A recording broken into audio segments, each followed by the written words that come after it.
I'm excited to be doing this with you. First of all, it's nice to meet you. Right. That's the biggest thing. Thanks for agreeing to do this. I think it's going to be a pretty awesome little hangout, informative for people that are looking to get inspired and people that are big fans of you, especially, I mean, I'm a big fan of yours, but, you know, we don't have to get too crazy with the ass kissing. I just wanted to make my introduction. Is the fan too loud? Can you hear the fan too much? No. It's, all right. It's a little hot down here, but welcome to my art dungeon here. Yeah. So how the fuck are you? Let's start with that. Well, I mean, all things considered, it's been a pretty absurd year and a half for everybody. So, oh yeah, definitely. In comparison, like, people elsewhere have definitely got it worse. So no huge complaints, but it's been crazy, been busy, and just kind of just staying sane and, working through it. Absolutely. Without a doubt. It's been a very hectic, crazy year, all things considered. However, I think everybody's just kind of finding their own way to deal with it, and a lot of crazy art and awesome music has come from it. Yeah. So it's not necessarily a bad thing. We're resilient people. Yeah, especially in the underground metal scene and the underground artists. You know what I mean? So yeah, it happened during the last plague. Bunch of artists just made their best stuff during the last plague. Yeah, so, totally. Yeah, music included, absolutely. I mean, I've seen some incredible fucking releases this past couple of months. Yeah, it's just been nuts. Speaking of bands, holy shit, you make art for some of the sickest bands, dude. Just for a couple people that don't know, recently you did Demiser's new album, Through the Gate Eternal. And Suffering Hour, they're sick. I love their sound. They just have such crazy, weird guitar parts. Yeah. It's so sick. And you did a thing for Maryland Deathfest that I actually featured on the post for this announcement. Dude, seriously, I just got to take a second to be like, so fucking detailed, so fucking sick. Like, let's talk about...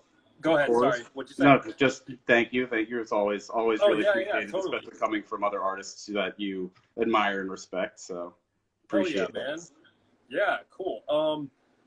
So let's talk about the detail, because seriously, like, you stick out because you've got so much attention to your detail, and you are more leaning towards death metal, black metal, things that might not necessarily with other detail-oriented artists be their niche. You know what I mean? Just a couple things, like a couple of artists out there stick out in my head, but you are like one of the most detailed artists, I think, in the underground metal scene. I mean, like, there's a lot. I know that there's a lot. Yeah, I was gonna say that those are fighting words for, some people, but I appreciate it. And, I'm not talking to them, you know what I mean? Yeah. But like, what I mean is, your work is very recognizable, and it's just awe-inspiring. I wanted to talk to you about how you go about your process for all of that detail. Like, I guess I'll start with asking, like, how long does a typical piece for you take? I mean, and it really, really, varies. And of course, it depends on mood, and it's hard to, typically it's, like starts at, I would guess 30 hours to, 150 plus on some pieces. Wow. Just for you guys that are watching, just for like comparison, it takes me roughly 10 to 15 hours to get a full composition with all of the things that I charge 30 an hour for. So it's like crazy to hear 30 hours is your minimum. Pretty much. I mean, like, every once in a while there will be something that just happens really quick, and maybe like closer to 15 or 20 hours, but that's pretty much that's like a very simple design, like Yeah. on a black background, or just like plain white with no like Of course. actual background in the piece or context like that. Yeah. But yeah, I mean, it can get really, really intense. I think one piece, I mean, I wasn't timing myself because it was actually a trade, but a piece I did for a trade, and was like just a personal piece that I wanted to get out of my head with Merald art. I spent like a year on and off, and I was working on other projects too. But like, Right. I don't even know how many hours went into that piece. Yeah. I mean, so yeah, it can get pretty intense. Right. Yeah. I mean, that's got to be quite an undertaking. But obviously, you're passionate about it, and because you wouldn't be doing it otherwise. Like, I'm sure you're probably at a point where I don't even know. Do you have a day job? I feel like there must be like nothing else. No. At the moment, and it's more recently, but right now I'm full-time illustration. But I mean, I did have a day job for a while. Congrats, man. That's the goal, you know? That's the fucking... Yeah, that's the goal. And dream. It's like I said recently, so I'm still just like figuring out how to balance everything. Sure. But yeah, it was pretty rough, like having a day job. It was just like, and it wasn't healthy for me to be like this, but it was just like every second of my free time needs to be spent, drawing, and that just wasn't good. But no, absolutely. Yeah, it was a lot of work for a long time. So I can definitely relate as far as feeling like a full-time job is holding you back from your true potential as an artist, and every waking second that you're not doing your full-time job, you have to be keeping up with your art, or you're gonna drown. Yeah, exactly. And you don't want to disappoint people, and it's like, and then if you take on too much, you've got too much on your plate, the amount of stress and what it does to you is just no good. Exactly. But yeah, I mean, right now I'm working a part-time job, and I'm still like, God, I can't fucking wait to just be done with this. Like, so I'm trying to push, you know what I mean? And I think for a lot of people out there that are inspired to become artists full-time, like, it takes a long time, and it takes a lot of persistence. I'm sure it's like, it was a process for you. It wasn't overnight. Oh, absolutely. Obviously. And, none of this stuff, like you said, it doesn't happen overnight. Right. It's not like the client, like you said, I think anybody who does artwork for bands like, underground metal bands has to be passionate about it. Like, nobody doing that is like in it for the money if you've just started, recently. So you can't be. Yeah, exactly. You have to be willing to like take it on the chin for a while and eat costs of things. And but if it's something you're passionate about, you know what I mean, it feels worth it, because there is a hump that you get over. And yeah, absolutely. I think it's a series of humps. I feel like I'm only over a couple, and I feel like you're over a good amount. And I really, I'm very inspired by artists that have just gotten to that level where they don't have to have another thing to financially support them. They're just crushing their passion, which is, it definitely keeps a fuel, like, in my art, for sure. So thank you. No, totally. It's it is a struggle and a balance constantly, but that's the ultimate goal. And like you said, you see anybody out there doing that, and you're like, they're doing something right, Yeah. So, okay, your work is super detailed. Was there a time that your work, I mean, I'm sure you built up to a point where you're like satisfied with the amount of detail. Like, how long did it take you to get to this point where you're just like full bore, just going after every little bit? Like, I mean, that happened kind of like, I mean, I've been drawing forever and like going to like art school and shit like that for forever. So I always, like, even as a little kid, like, would see other really detailed stuff and be like, I want to make stuff like that. So that was always like the goal, was like to, just being obsessed with detail and stuff. Like, all right, I want to make this as detailed as possible, kind of forever. But I guess like what you said, when you're happy with it, or you know, getting to that level that you see in your head. And that goes into like, you know, the whole thing about like so many artists don't consider their work finished because it's Right. not as good as they'll ever see it in their head, which is, you know, I think true to an extent. Yeah, I think we're all such, you know, critics of our own work, but something that definitely I feel you're inspired by, even Riddick said it, Doré seems to be like one of those things that really comes out in your work. Gustave Doré? Yeah, absolutely. He's hugely inspirational. You know, there's so many, like, a lot of, like, my main primary inspirations were like Northern Renaissance artists like Durer and Schoengauer, I have Italian that on here Renaissance, too. I have Durer in here. Doré, and then like when I was kind of trying to figure out my own like more specific style, like got into like, you know, with Sean Wrightson's Frankenstein, which just like, you know, I don't need to sit here and gush about that because anybody who knows, like, you know, has seen that before.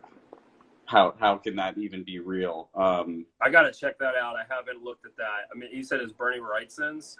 Yeah, I mean, he spent like I think 7 years working or something. I'm not sure if I'm correct or not, okay. but I believe that. I mean, I think most Wrightson fans consider that like his magnum opus. Oh shit, that's awesome. Yeah, I'm sure you're probably gonna look it up and be like, oh, I've seen these images before, totally. And, yeah, most likely, yeah.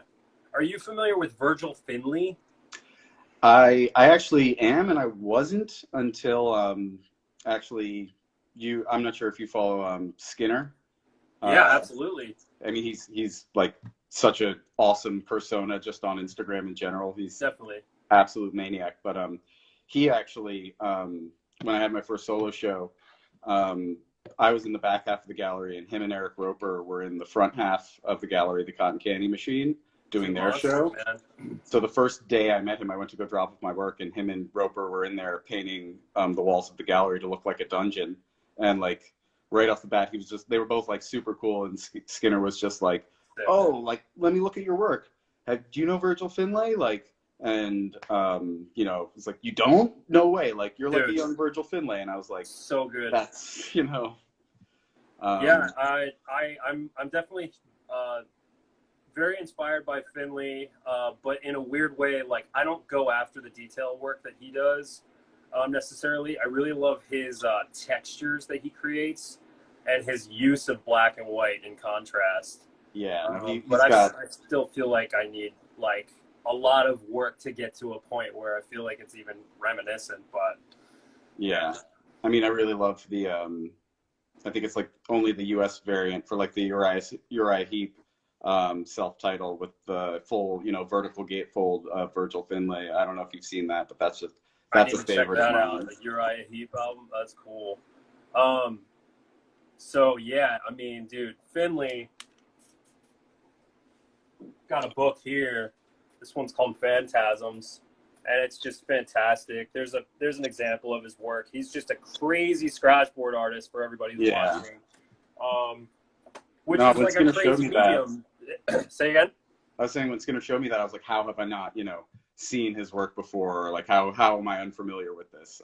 Right. Yeah. I mean, not a lot of people actually have heard of him because he's from the 20s. Like, he was killing it way before his time. Yeah. Like, it's incredible. I have 3 books of his, and just looking at the attention to detail in his work with the dots that he probably used like needles to do these things. Like, it's crazy, and it's white scratchboard and black scratchboard with ink, and I still don't understand how it happened. Like, I'm still baffled. Yeah, scratchboard is pretty, you know, I've done a little bit, and like I'm impressed with anybody who can do scratchboard like that, or, you know, crazy. It's definitely like a really interesting medium, just having that additive and subtractive elements you're working with.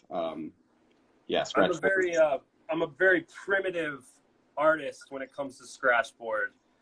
I like to just be a straight caveman and just like scratching things like I'm scratching into a wall, you know? Just start with black and then just scratch. Scratch until it's white, yeah. Which doesn't take much.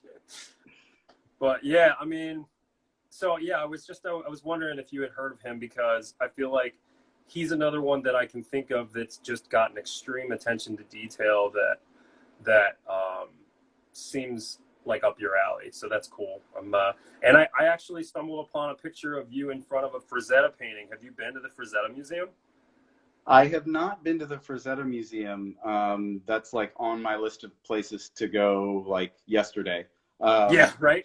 So that wasn't there, and I know there's like I think it was around there was like a rift in the Frazetta family that like the brothers and sisters. So that was I was lucky enough to it was at Midtown Collectibles, and it was like a weird by appointment only exhibit of Frazettas, and I think it was like stuff from like the sisters half as well as again I could be totally wrong here as well as you're private probably collections. Right.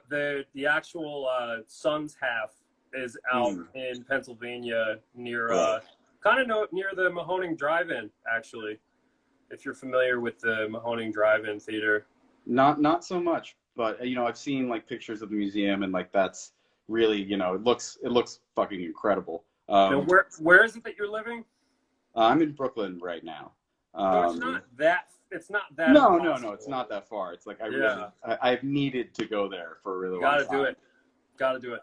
You'll meet his son and his wife, his son's wife, and like he signed an issue of Creeps for me. Like we had one-on-one time to talk about Frazetta, his fucking father. It was so cool. I've heard like a tattoo artist friend of mine like said she went and she was like, they actually, you know, they could just see how into it I was, and thought that was so cool that they gave me one of the last paintbrushes he ever used. And I was just like, that sounds like the coolest museum experience you could ever have. Yeah. Ever, you know, like so personal. Like, What more could you ask? So I didn't get that level of personal experience. It was just like the girls' collection, and like I think it was private collection stuff. Right. But it was like Death Dealer 5, 1, 3 was there. Princess of Mars was there. Like all the heavy hitters. So like that was a really fortunate, like woke up one morning, saw a picture online of somebody there and like, where is this?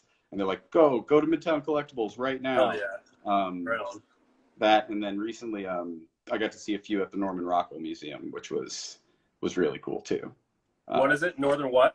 The Norman Rockwell Museum. Norman Rockwell. Sorry, I thought you said Northern something.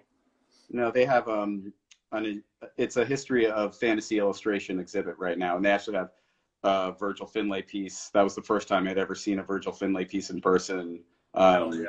But it's that exhibit was really absurd, and it spans from like Doré and like Goya to like all the way up to, you know, contemporary artists. So it was just like a very, you know, full scope of fantasy illustration.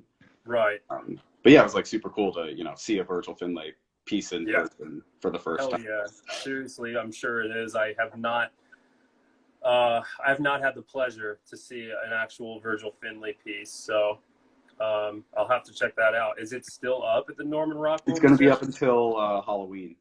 So, and that's in Massachusetts. So really, yeah, I was planning a trip to Massachusetts just recently until I changed plans, and I'm actually going to go, instead of meeting someone from Canada to Massachusetts as like a halfway point, I'm just going to straight up go to Canada because the border's opening in a few days, and it's a special person. So, but yeah, all right. Well, okay. So we talked a little bit about reference, and you mentioned that you didn't clock in how long it took you for the piece that you've been working on for like years. But as far as like work for clients, sick bands, companies, labels, all of the above, all of the shit that you fucking made, which is just incredible. Do you clock your time so that you're making sure and like that you're getting paid for your worth? And how do you go about doing that? Do you write it down? Do you do it in a phone? Or just curious? No, I kind of keep it, you know, and this is one of those things that's like, yeah, you should be a lot better about it. but I try to keep a general idea of, you know, in my head of how, all right, I know I'm going to spend this many hours this day, and I've spent this many days. So that's how I do it. And it's also like, once I start doing that, then it's going to be a lot of like, I feel like I'm not going to be able to meet my own, you know, all right, well, your deadline is up for like the price range you're in, and the piece is still not where I want it to be, or put out. It's more like, I just don't want to sacrifice any of, you know, visual work that's going to go in for, so I try to just go into it like thinking, all right, you know, working within a budget and trying to give the best piece possible, however that is. And if I go over, I go over a little bit, and I try to be, you know, really flexible about that, and not, not readjust prices or make it so that I have to be like, hey, I spent way more longer than I thought on this. Of course, yeah. I mean, yeah, that's important. I think that I'm the same way. I definitely don't, I'm not great about logging what time I start, what time I stop, what breaks I take. I've tried so many times, but it's just not as easy, because you just don't know when you're going to be inspired to just like sit down and work on this piece that you're like jumping to from another one or whatever, at least for me. And I'm sure you've got your head in multiple projects at a time. Like that doesn't seem like an insane thing to say, but I think like when it comes to logging your time and making sure that you're staying within like fair hours that you're getting paid for that work, even that aside, like I'm the same way. If I don't feel like something's where I want it to be, to sign off on it and say that I made this is what I made for this band, this is how I represent them, like all of those things, I'm gonna push it further, even if I know I'm gonna be eating a little bit of the money, you know what I mean? Because I'd rather not, like you said, sacrifice my work and what it looks like because I quoted someone at a certain price. Yeah, and you know, you're sitting there like drawing those, you know, 500 last lines, being like, nobody's going to notice this besides me. Like I'm the only person who, you know. 500 last lines, take them or leave them. You know. Yeah, exactly. You know. That's funny. So, at a certain point, you're doing it for yourself. Right. But, you know. Well, yeah. But you know you'll be better off for it, and you know that people will appreciate it. Like it's always nice to know that like people will appreciate your work pretty much like at a base level. Like that always feels good when someone's like, oh shit, it's this guy's work, and they're generally very interested and impressed in like work that you've created.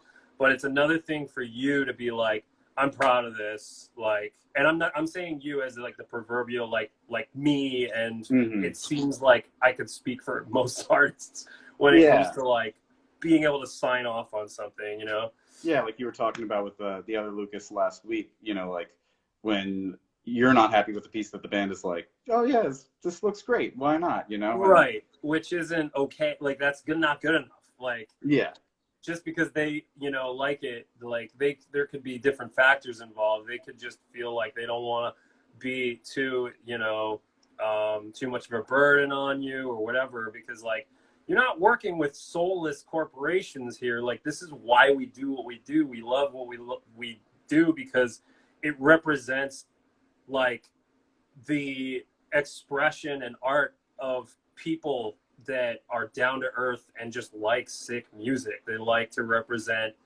you know, how they feel about this or that in their lives in a way that like you're not going to get from just some corporate money grab. Like it's just not the same. Yeah, absolutely. So it's kind of like, you know, going to college for illustration, you know, they teach you the very much like, all right, this is how it is in a corporate, you know, structure if you're going to be doing this, and you kind of have to unlearn a lot of that stuff working with fans. You know, it's like that's just really not how it works, and you know, so much less formal. So that was definitely like, all right, you know, get that out of your head from the beginning, because that's just not how this shit's going to work. Like, so you mentioned school. Where did you go to school? I went to school, SCAD, Savannah College of Art and Design. Oh, wow. Were you there when John Dyer Baisley was in art there, or Jeremy Hush? No.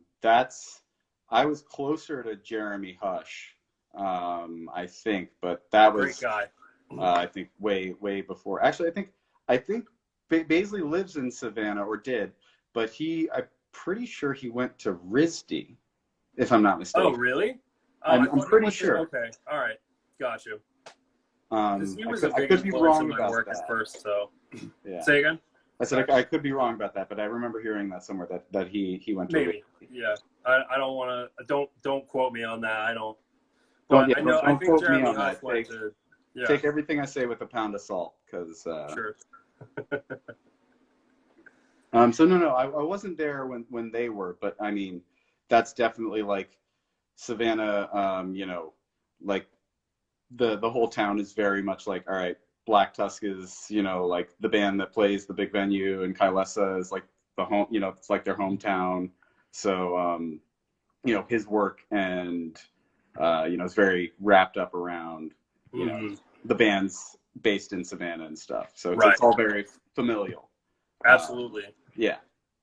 That's awesome. Static Tensions is to this day one of my favorite albums when it comes to like sludgy kind of stuff like that.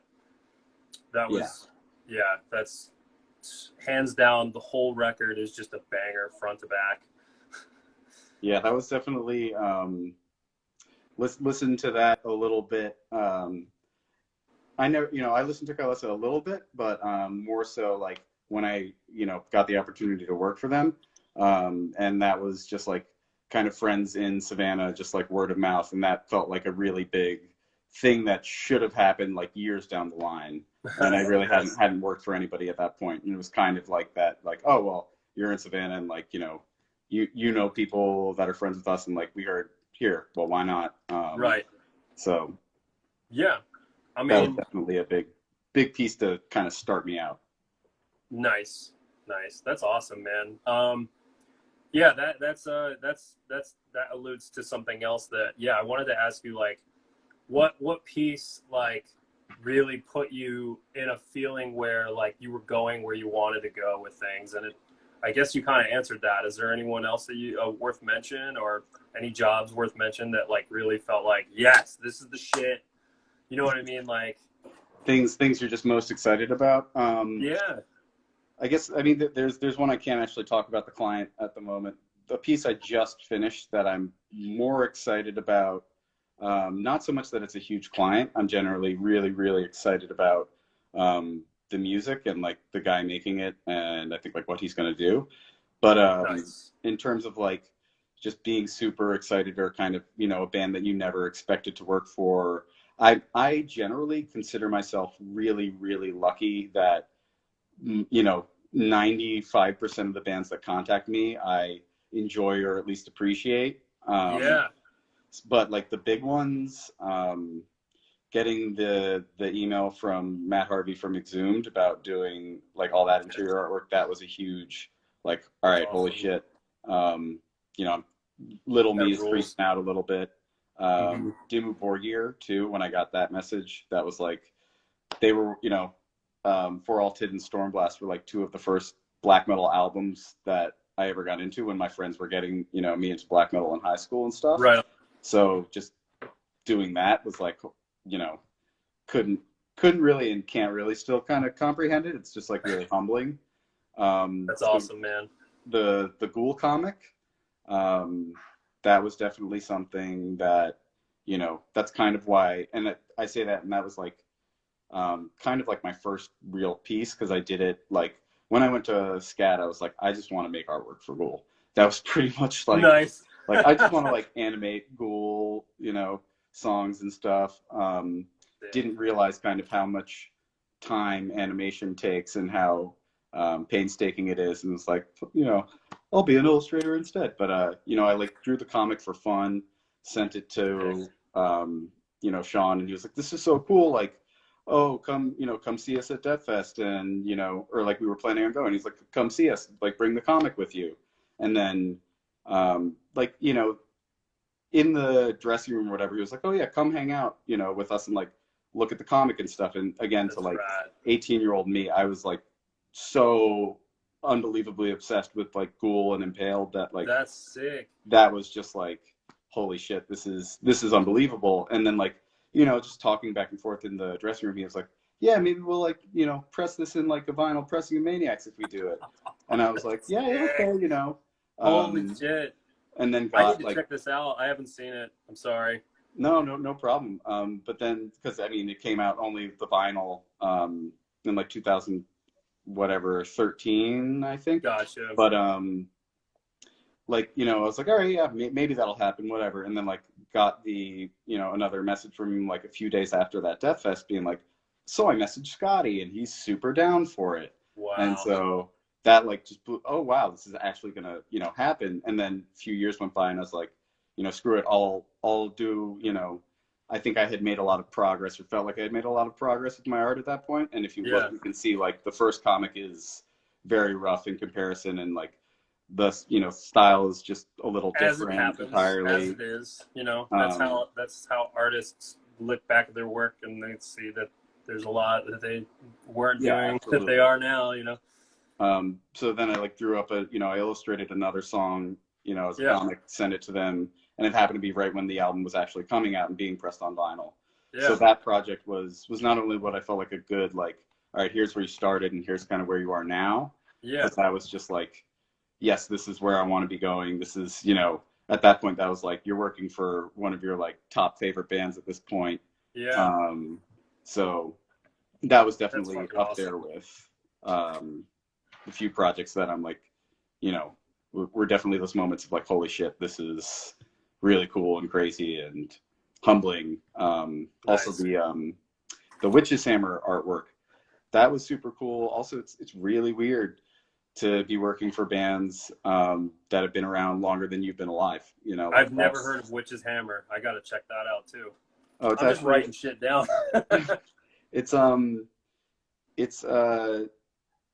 They're more well known, unfortunately, because the guitarist was in Blasphemy, and played guitar on Fallen Angel of Doom.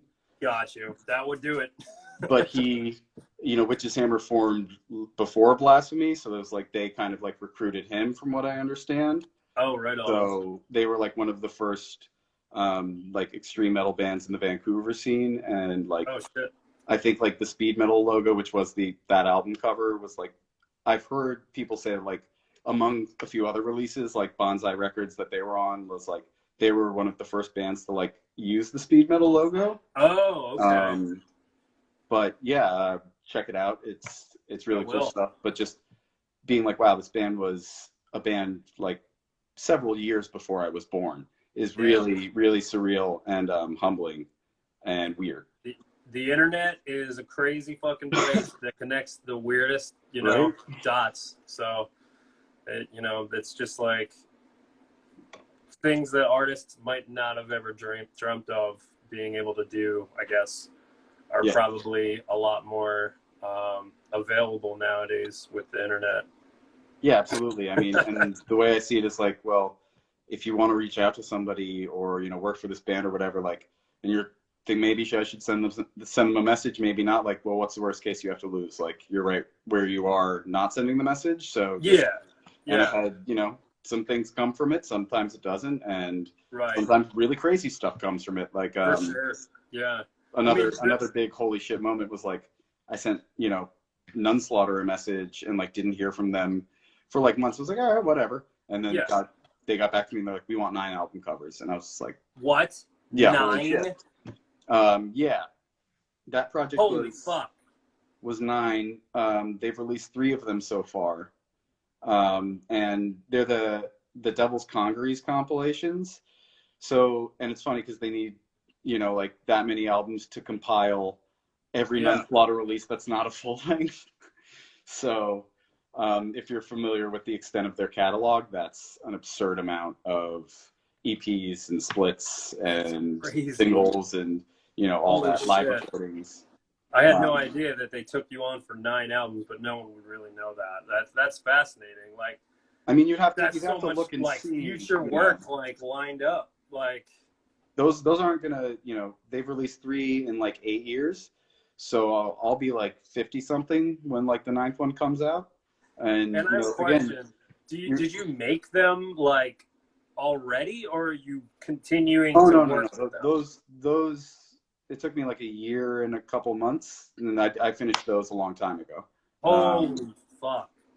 So I'm sitting on a lot of those, and like I said, you were talking again with other Lucas last week about like, you ever look back at work and be like, oh man, yeah, like it's going to be like, 15, 20 years down the road, looking back at like, some artwork from 2012, just like, wow, what a I made so weird much progress. concept. Like, would you do that again with another band? Yeah. Like if they were like, we want you to make this many, like. Yeah. I mean, I really liked, they were a super great client. The only thing, they said, they were like, hey, this goat dude, put him in everyone and do whatever you want. Right. But yeah, no, I really like, continuing visual themes.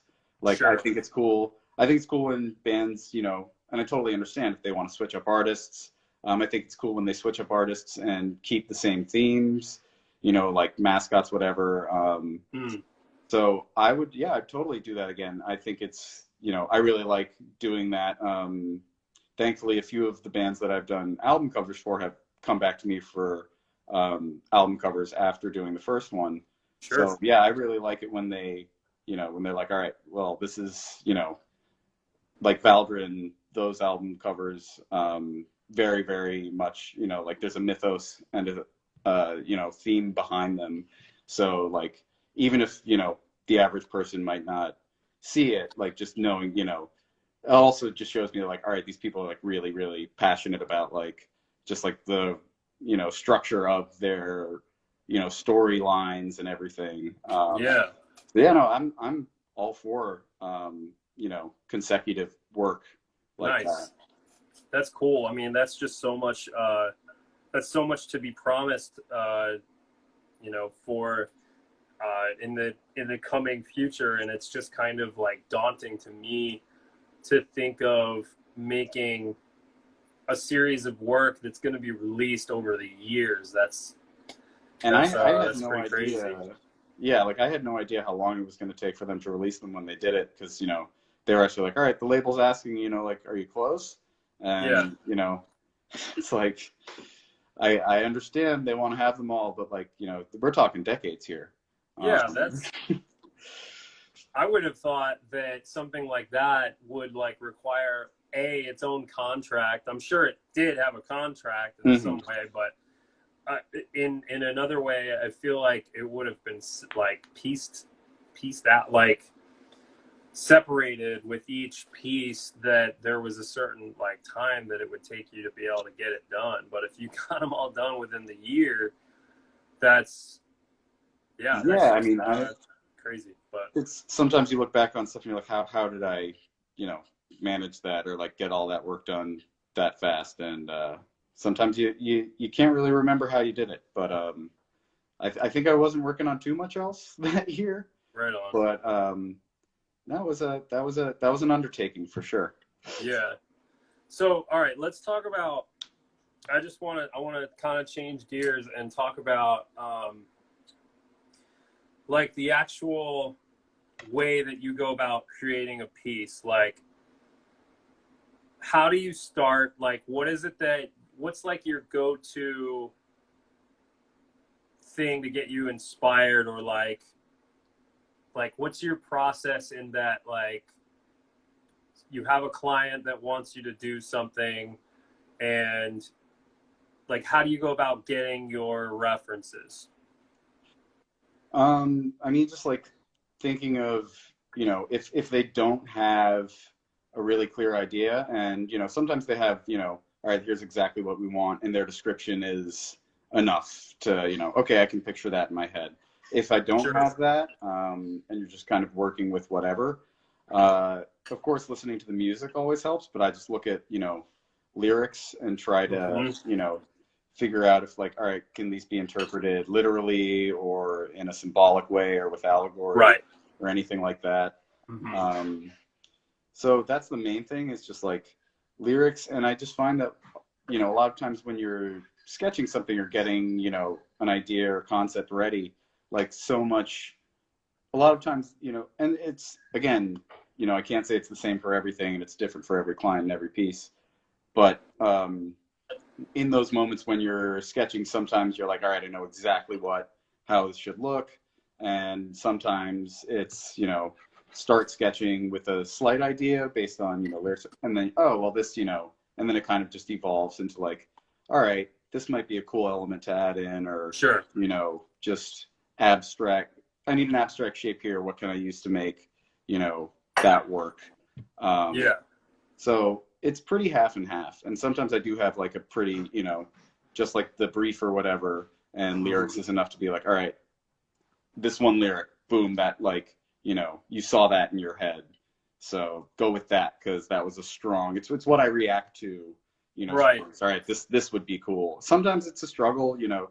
Some bands, like, when I'm doing that, I'm like, these lyrics are really like vague in a way, and I can't really pull anything concrete out of this, you know. Yeah.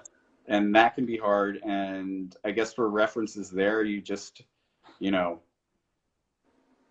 it's kind of tricky, but like, just spend time looking at other work. And, you know, like, that doesn't happen as much, but when it does, like, you know, that's kind of a wall, you know, when you hit that, like, really, I can't think of how to properly represent this. Right. Sometimes, you know, just start drawing, like, you know, with thinking about it as little as possible, or just start making a shape that, you know, it's like, all right, this kind of works a little bit here, like, Sure. literally just kind of scribbling. Thankfully, you know, that doesn't happen too much, but when it does, like, those are the few, you know, things I try to do to, you know, avoid that happening. Right. So your use of like shining light, super contrast is just so, I mean, it blows my mind just how much you get taken it, like, sucked into your work. There's so much to look at. But I feel like I have like so many different questions that I can't figure out exactly what it is that I want to ask about it. It's just more like, well, first of all, I guess I want to ask you about figure drawing, because I can tell that you have studied figures and you understand that. And I feel like that's a daunting process for a lot of artists. And you can always tell the artists that have gotten past that level and that either choose not to because they don't wish to draw that, or if it's too hard or whatever. Yeah. But it is a thing. And I'm just curious, like, you went to school, did you, like, first of all, like, I feel like I didn't very much pay attention as much as I would right now. And I was talking to Lucas about this, but like, for figure drawing and for like sketching and things like that, like, did you enjoy it? And like, I feel like, I don't know. I don't know. I feel like some people just like get too overwhelmed about it, like I do. But No, I mean, I actually did really enjoy figure drawing. And I had so much of it that, like, I had figure drawing. We actually were allowed to do that in like one of our high school classes.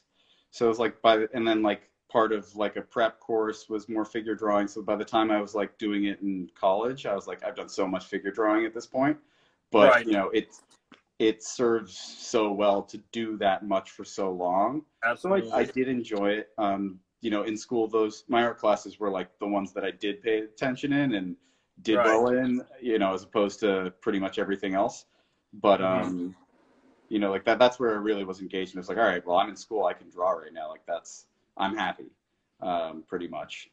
But yeah, it did get tiring after a point, but, you know, I was frustrated with it then. It's like, oh, I'm sick of figure drawing. But now I think it's, you know, served, because I still struggle with figures and, you know, don't use as much reference as I should, admittedly. But yeah, I want to talk about that too. Like, not to cut you off, if you no, part totally. of, okay, I feel like, so there's just so much. I'm just kind of like looking at a bunch of your work on a Google search just to see, like, just to figure out some talking points here. Like, a lot of things come from, it looks like, fantasy. And like, do you read a lot of fantasy books? And like, what's usually like in your go-to like image banks to draw from to get a piece started or get excited about it? Like, And then usually I don't, there's definitely sometimes where I'm like, all right, I know this one specific painting and I like this part of it or the way that this artist drew this. yeah, So it's not like an image bank, or sometimes I do that, like, but in terms of what you're saying, like, having it being fantasy based, I think, like, I didn't read so much fantasy, but as a kid, like, I played Dungeons and Dragons and like played Magic the Gathering for a really long time. right Which on. those card illustrations back in the 90s were like these awesome oil paintings. Yeah. And I've seen them. I don't yeah, play the game, but I love the illustrations. yeah, that was super, influential as to like what I started drawing as a kid. Like, just, I want people to pay me to draw dragons, kind of thing. And it's like, Sure. hey, actually, like, there are people who will do that. So there's not necessarily, an image bank, but like, say I'm doing a piece that I want, is like kind of a landscape that I really want to express scale in, or make it look really Right. vast or crazy. Like, I'll look up, all right, I know that there's this one John Martin painting or engraving that does just that, and, kind of just like look at it. But I try not to like look at a piece while drawing, but I like, sit there, look at it. All right, here's how he did that. Here's Right. how to, a way to kind of like render that, or just, in your Sure. own technique, like rendering those same, patterns and landscapes, and, building those compositions. So there's not like a, again, I'm weird with references, and sometimes it's like, oh, I need this reference, and sometimes it's like I see it, perfectly in my head, and it's just a matter of trying to translate that with my hand. Right. I mean, it's so impressive though. Like, you said you're looking at paintings a lot of times, right? Mm-hmm. So it's up to you to figure out how to express that in ink. Like, you use pen and ink. Like, Yeah. what's do you have like nibs that are 003 or lead? Like, do you use rapidograph pens? Like, what's your tool of choice? I'm actually currently sponsored by Kohinoor, so I sometimes use Rapidograph and Rapidosketch, but some, like, the larger rapidographs are a little weird for me. I do like the Staedtler pigment liners. And it all depends. Like, pigment liners I use when I know I'm going to be watercoloring a piece, or think I might be watercoloring a piece, because I know they don't bleed. Pigment liners, everybody. It's super blown out. Sorry. Yeah, but I also just use like plain nibs. Okay. So this is just like a, Kohinoor holder, the company that makes rapidographs. So I like using nibs when I know, like, I'm not going to be like hand coloring something. And pigment liners, I pretty much only use like a 0.1. Okay. I don't really go smaller than that. Sometimes I go a little bigger, but pretty much most work you see is either a nib or a 0.1 pigment liner. Got you. And that Rarely gets do the I job done. It's not. use. Yeah, that's interesting. I mean, it just must be a lot of figuring out exactly all the pencil lines before you go in, right? Like, to a certain extent, or? It's kind of like that, and sometimes but I realize I do draw directly over my pencil lines, and then I erase away, and then go back in and, draw back in.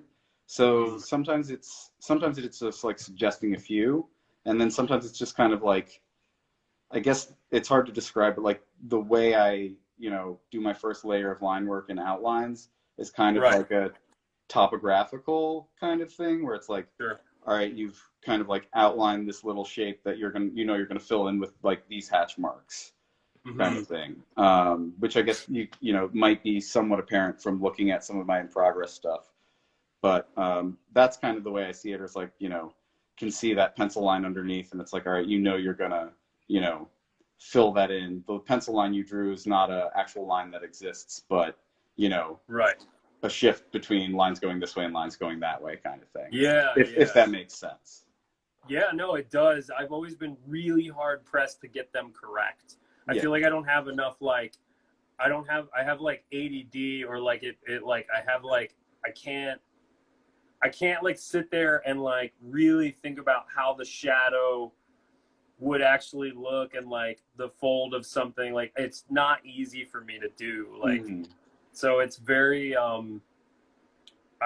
it's very impressive when I see artists that can, and I have to commemorate you for that, because it's not something everyone can do. It's just, for some reason, it's just not the way everyone's brain is wired. Yeah. No, and it's like I said, I feel like lucky that, I don't, of course there's like developing your style over time, but like, I feel lucky that I don't have to think too hard about that kind of stuff. And it was always like, even as a little kid, like, how do you do this? How do you draw this? It's like, I just draw what I see, like, right. That's as simple as I try to draw what I see.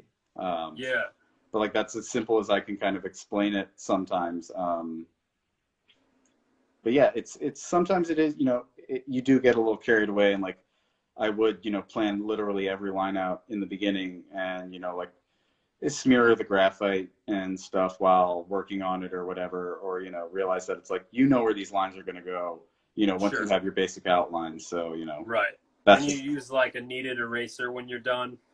Yeah, just use, any regular kneaded eraser, or just like the plain white, like Staedtler ones. And I try not to I try to be pretty minimal with the first layer, because I know that like the eraser will take a little bit of that pen away.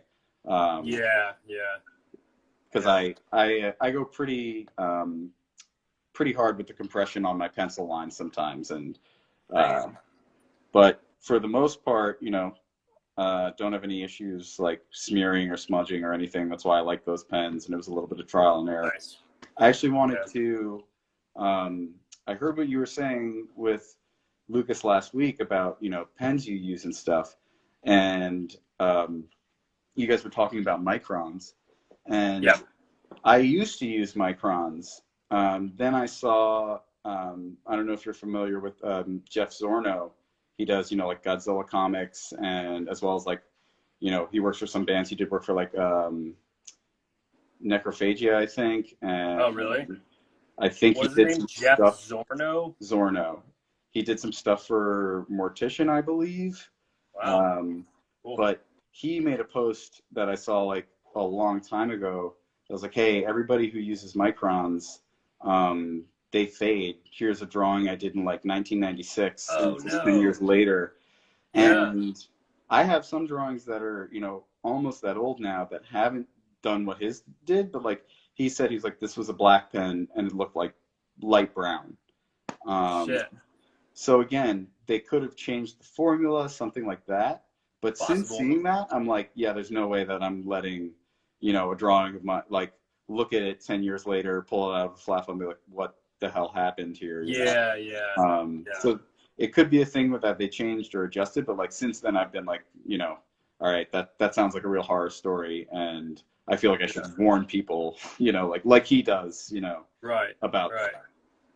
So like, for me, I'm the kind of dude that like I said, like there's times where I'm just like not able to focus on like how something folds or like curves and whatnot, and trying to render that in the way that it actually would look with the light and all that. And sometimes I just say fuck it and just work into something in a way that I feel like is interesting to look at. But like also the process with like framing your art, like starting with a piece of blank paper and measuring it out and like figuring out where the lines.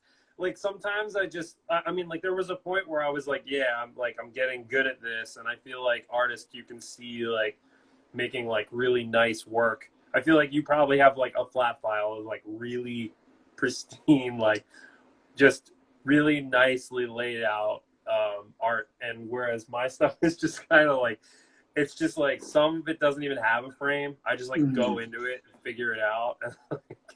I just kind of embrace that chaos at this point. But is that true? Like, do you have like a flat file of like really well framed, like evenly, like pieces that would be basically like go in a gallery? Like, I mean, it's like half and half, and at this point, you know, I did have that experience a little bit where I would just like, yeah, just start with the pencil. At some point in the paper, you know, it's like, all right, I have my composition. It's like, well, did you measure your paper and make sure your composition is going to fit? No. So my first gallery show, there were actually a few pieces where I was like, all right, you know, your drawing is like pretty much on the edge of your paper here or whatever, and like that's difficult to actually put in a frame.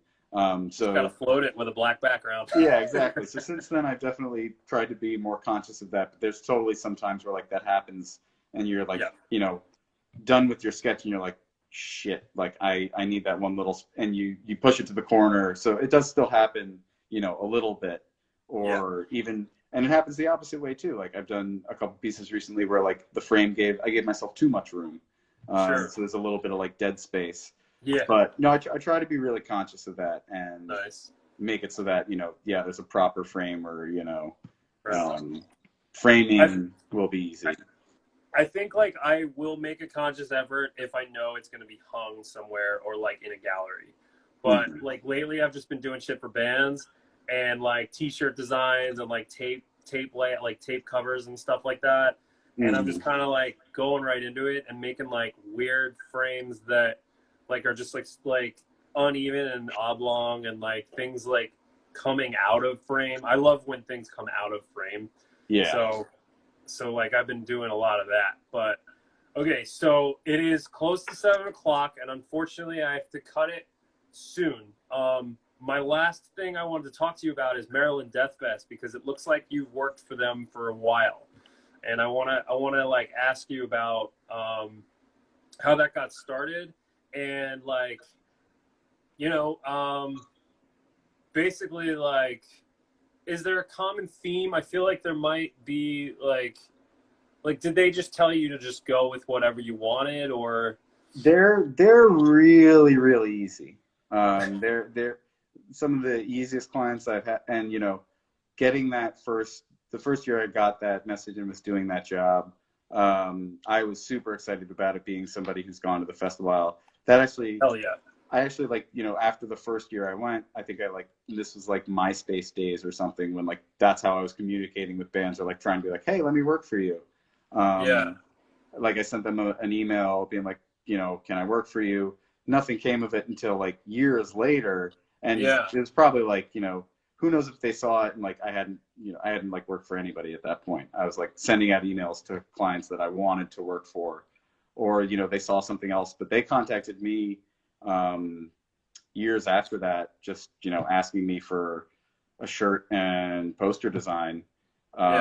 They've been, and I think it's one of those clients where like you were saying, you know, last week with Other Lucas, like I feel like I care way more about the concepts than they do. They're like, everything I, you know, send them, like, all right, well, I have these couple of ideas, and like I try to you know, make like the number work or whatever, and, you know, the dude Ryan, he's always just like, yeah, this is totally fine, like just do it, it looks great, we're happy with it, like love it. That rules. But yeah, I always try and go to the first one. I was just like, all right, like 13th year, draw a circle, draw 13, you know, pointed star and like 13 cloaked figures on the circle, and then every year after that is so sick. Yeah, so every year after that, I've been trying to like, all right, whatever number year it is, try and like go with that somehow, and like mythology surrounding those numbers, or that's my go-to.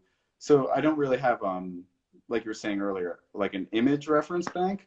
That's my reference bank, is like, all right, weird mythology can I look up? And Sure. that is my like main source of like, all right, yeah, okay. So I misspoke earlier. Like that's when I'm having like a creative block, or Yeah. you know, I go to like mythology. Hell yeah. Because there's just Okay. so much crazy, you know. Oh, dude. Yeah. And you can make your own like way of interpreting it as Yeah, well. So it's like exactly. You see other, you know, multiple artists do the same mythology, and I think that's super cool to see, you know, like, oh, right. this is how everybody does their own version.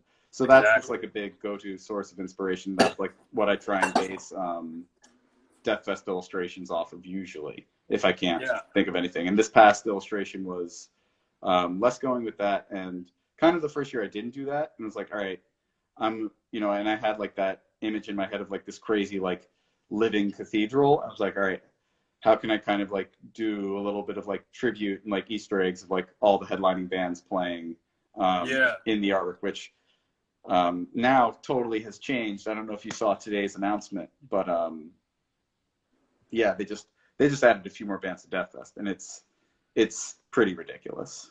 Dude, it's insane. Like I forgot that Luke of Bloodspore had asked me, whatever it was, 2 years ago or what at this point, if I wanted an MDF ticket while he was buying one. Mm-hmm.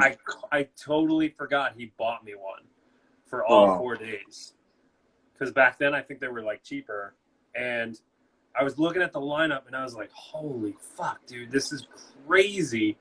I really want to be able to go to this year. And I was like, I said something to Luke about it on like our band chat, and he was like, "You don't remember I bought you a ticket, asshole?" And I was like, "Oh shit!"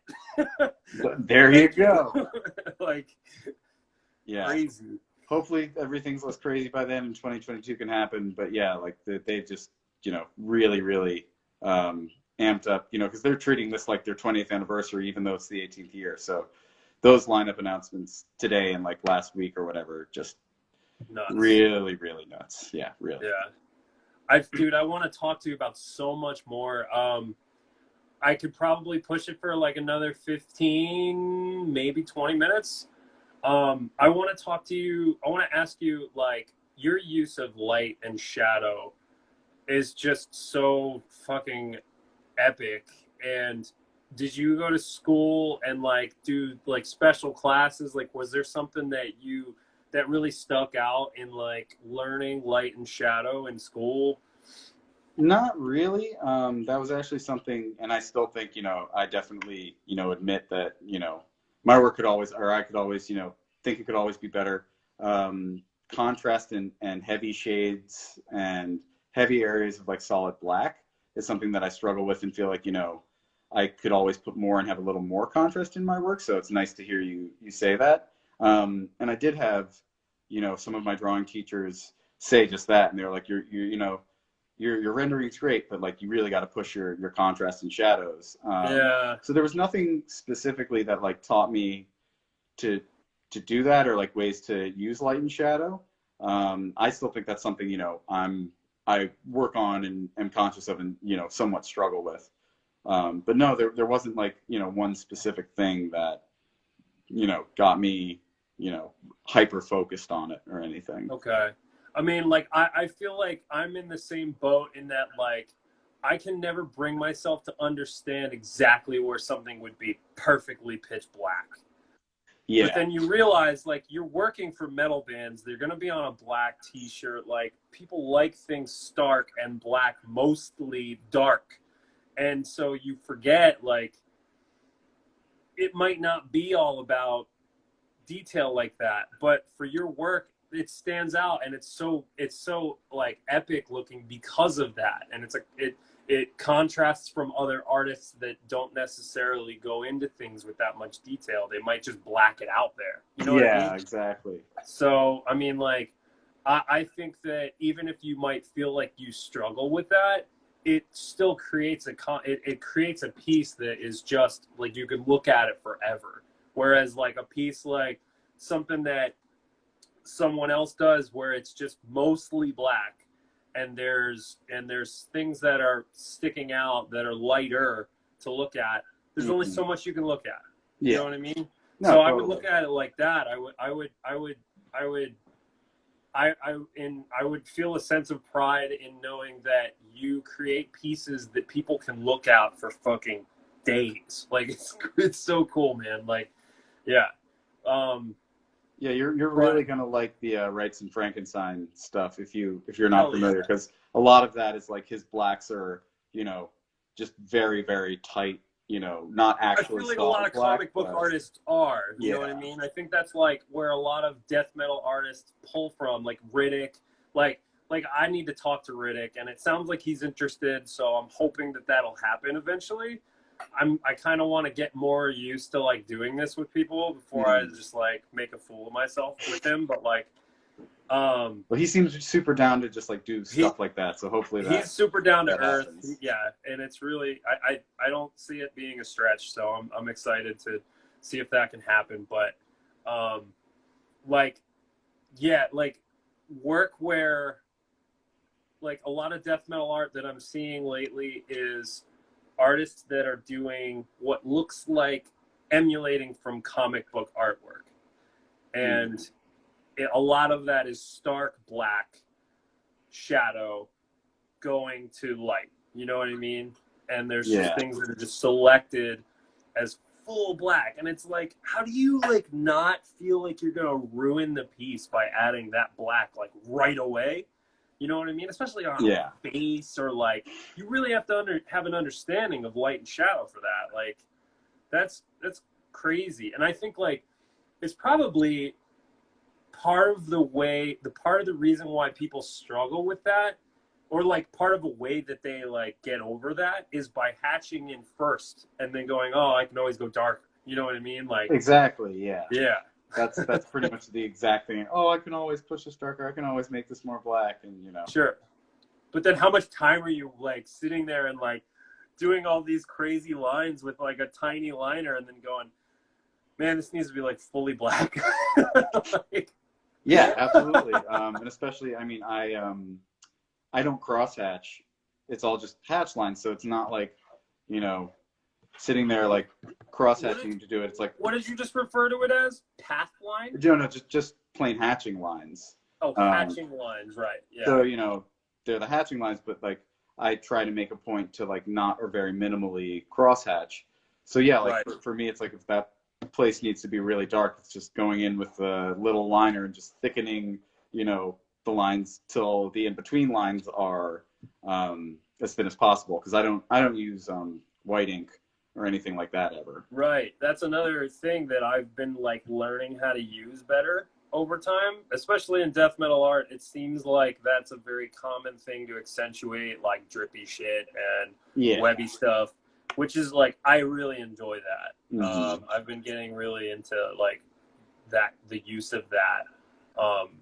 But yeah, it's not everybody's thing. And you pull it off very, very well, I must say. But oh, me? Yeah. Thanks, man. I just thanks. It's easy to make artwork that's detailed and drippy and messy, and like people like you can tell like, all right, everything here is very intentional and composed and not just kind of like thrown onto the page. So like we were saying before, other people might not see the difference, but yes, I definitely see the difference, and can say that about your work is that it stands out in terms of like stuff that's trying to be like a little bit like grosser or drippy, kind of stuff. Yeah, that was the point of making this specific Instagram. Is like, because I have my other Instagram, and then like I wanted to push that with this one, so a lot of my focus has been on this other page lately. Hence why I have decided to do this art hangout with different artists that really inspire me. I feel like it's a great way to like grow the community and like show, like kind of shine a light on certain things that people might have questions about for artists. I want to actually open it up right now to anybody that has questions that's watching right now, because this is the time to ask. I feel like we've covered a lot of ground here. I wish we had more time. I think I'm gonna push it to 7:30, and the bandmates are just gonna have to fucking deal with it. But Well, you so can blame that on like, me. So.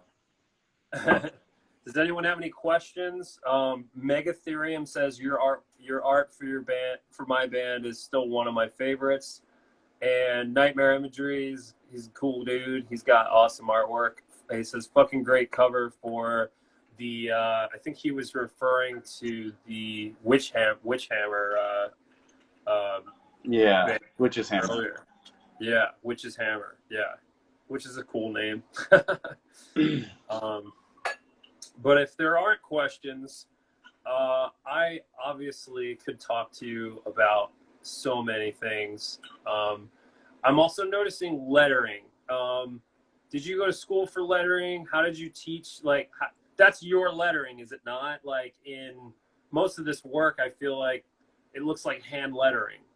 A lot of it is, like, every Maryland Deathfest, all of those logos, I did all those logos.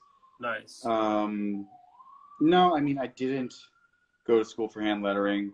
I really do like hand lettering. And logos are, like a little different. Like, I'm not sure what lettering you're referring to specifically, but like hand lettering in terms of like making it look perfect like that, I am less of a fan of. But like logos in general, I really enjoy doing logos. And me too, yeah. I mean, I've been getting like more oriented with like how to do. There's always something you learn new when you're making a logo. I swear, it's like the weirdest shit like just occurs to you. You're like, oh, like this could be a thing that I use all the time, or like, that's how that's done. Like, it's always just like something, I don't know. And I'm sure that can be applied to every kind of piece of artwork, but I mean, like, specifically for logos for bands, there's a well of things that you pull from, especially for like death metal.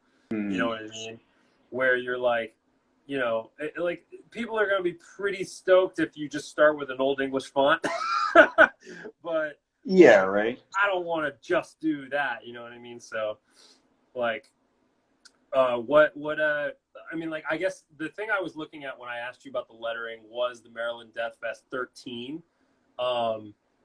And I guess I'm seeing Sean James is another one that I saw. I actually did do all the hand. That was all hand lettered for the Sean James one, actually. So that was pretty impressive, man. It's awesome. Well, thank you. Yeah, the Maryland Deathfest ones, they're always fun to kind of bust out, a logo. And it's how many times can you, redraw the same exact letters and, and make it look different and cool. So that's going to be a challenge if I keep, working with them to keep drawing Maryland Deathfest logos. Sure. So somebody asked, I do vectorize all the hand lettering, and sometimes I even vectorize line work. I don't know about you, but sometimes I need to vectorize line work.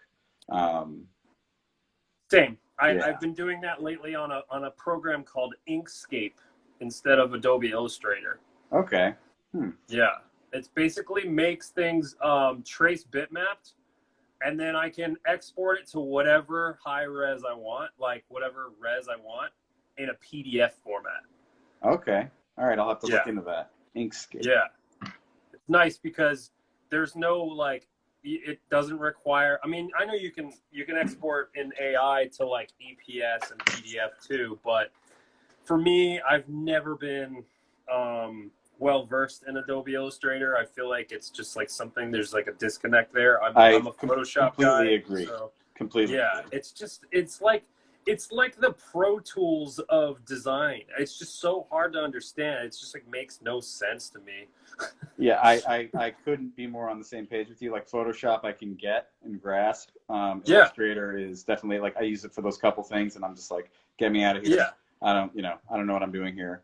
And even then, I'm using like CS5, so very very much a caveman in the. You're using CS5?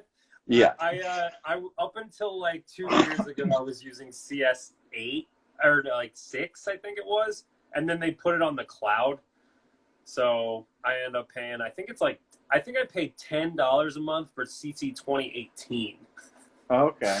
Yeah, no, I'm way behind on my Photoshop and all Hey, I mean, it is what it is, dude. I mean, I think your work is primarily just ink. You scan it in, you digitize it, and call it a day, right? Yeah, Like, when I do digital colors, it's all just solid yeah, colors, no real blending of gradients or anything. So same, yeah, same, always. It just feels like I never feel like I have a grasp on color enough to like really like add like cell block shading and stuff that I already inked. You know what I mean? Like it just feels like something's way too cartoony about it, or hmm like I it's like a fine line I walk when I'm doing color. I like to be as minimal as possible and just do like localized color, if anything. Like, yeah. um, yeah.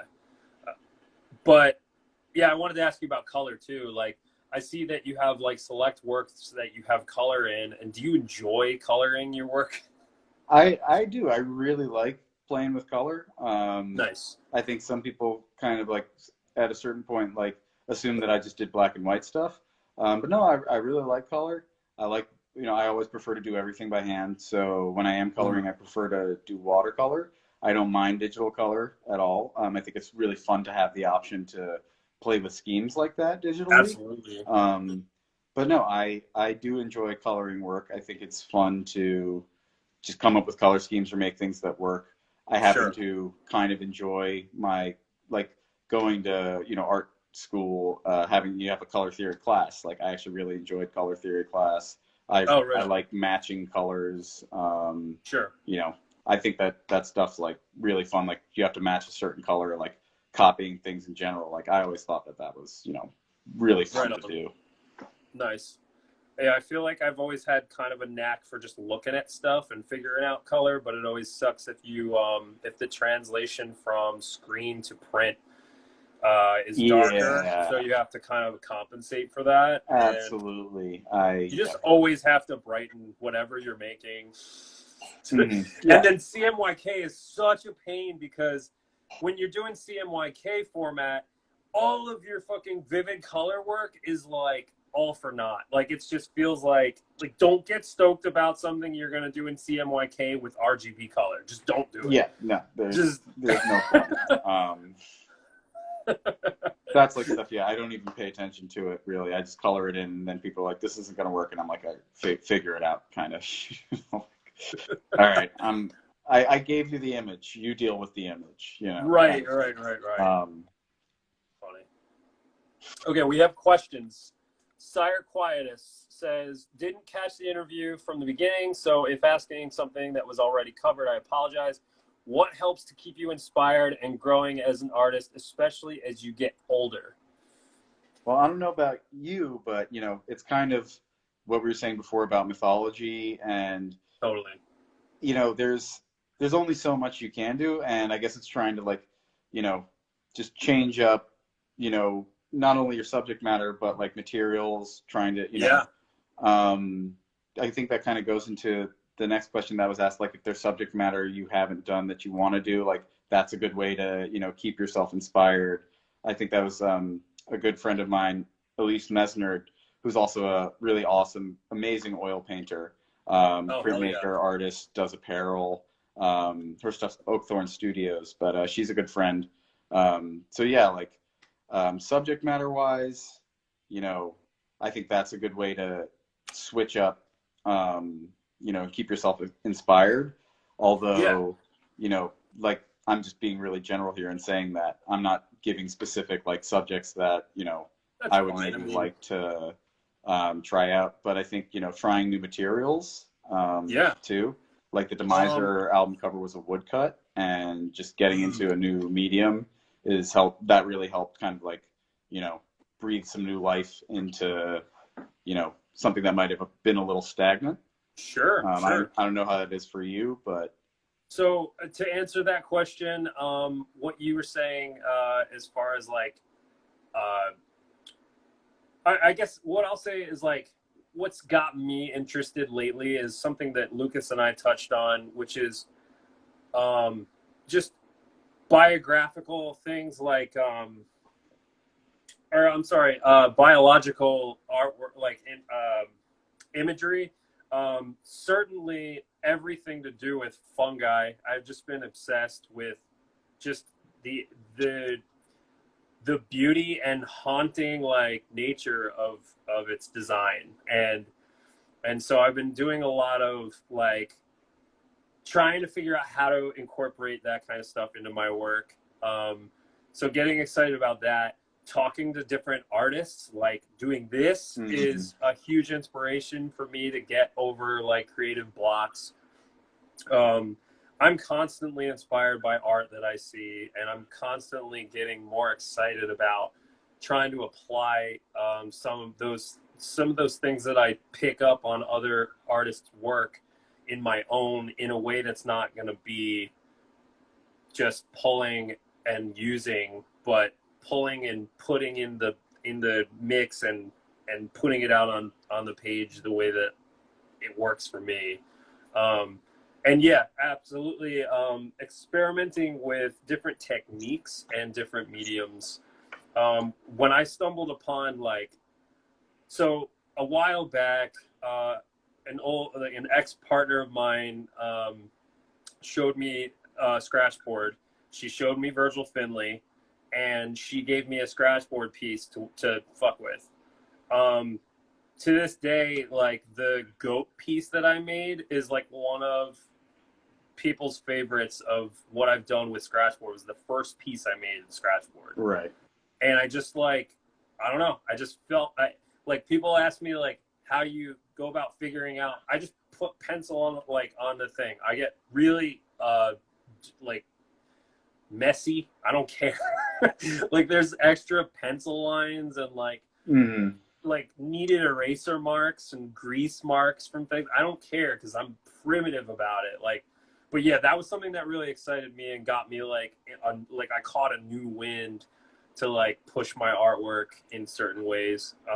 So yeah, definitely experimenting with different mediums, new tools, just trying different things out, trying to understand how certain renderings are done, and then trying to figure out how to incorporate that in my work. That's probably the answer. That's the best way I can answer that.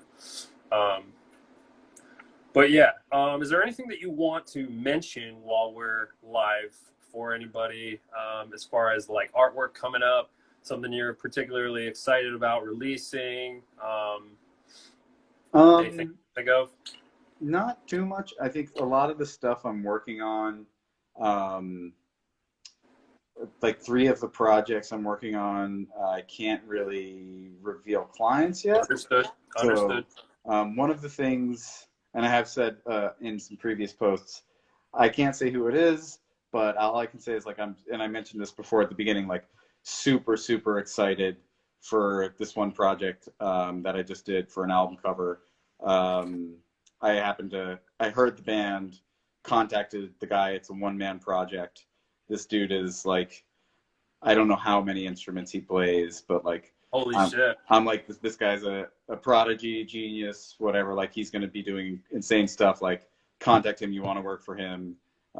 He got back to me, a year or so later. It's all right, you want to do the next album cover? So wow. That is hopefully going to be revealed any day. I'm really excited about it. I'm going to rant about it for... I'm going to keep my eyes and ears open for that one, man. It's weird. It's not standard, but I'm going to rant about that for a while because I'm super excited. Hell yeah. That and the one thing I kind of just got the color scheme approved for, and one of my last posts was the second Witch's Hammer full length. Just finished that, so excited about that. That should be also revealed sometime soon. Message received, Bloodspore. I know I'm late for practice. I'm coming. Sorry. Well, then on that note, no, there's not too much else I wanna talk about. So why don't you get your bandmates satisfied over there? Yeah, dude, it's been really awesome talking to you. Thanks for doing this. I really appreciate it. No, absolutely. Yeah, like I said, you're a big inspiration. So thank you so much, man. No, great. It was awesome talking. Thank you for having me. Thanks for asking me to do this. I feel like this was a successful first live stream, but I had a great time. Hopefully, nice, man. You feel like having me back whenever, and I'm looking forward to seeing... I definitely will be. Yeah, I'll be asking you back for sure. No, stoked to see who you're going to be interviewing next. And I'm going to make sure to try and keep my Fridays around this time free to try and tune as much as possible. So Nice. Yeah, that being said, our next guest, my next guest, whatever, for next week will be